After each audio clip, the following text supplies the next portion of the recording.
Ratusan personel Brimob Batalion A Pelopor dan Armet 6 Kostrat unjuk kebolehan bermain sepak bola, tenis, dan cabang olahraga lainnya. Kegiatan bersama ini digelar untuk memupuk solidaritas, kekompakan, serta sinergitas sesama personil. Danyon A Pelopor AKBP Sapari mengatakan solidaritas dan sinergitas TNI Polri bukan hanya slogan, tapi harus dilakukan secara nyata. Ajang ini makin meriah karena melibatkan anggota Persit dan Bayangkari.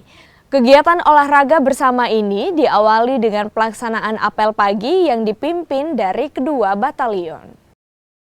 Dalam wujud bentuk kegiatan olahraga bersama, harapannya TNI Polri sebagai garda terdepan dan garda terakhir yang paling solid, yang paling kokoh, mampu mengemban tugas-tugas yang diamanatkan oleh negara dalam melaksanakan tugas pokok, tupoksi masing-masing. Karena tupoksi kita masing-masing dan pertahanan, keamanan, tetapi pada muaranya bisa memelihara Kamtipmas di wilayah dengan baik.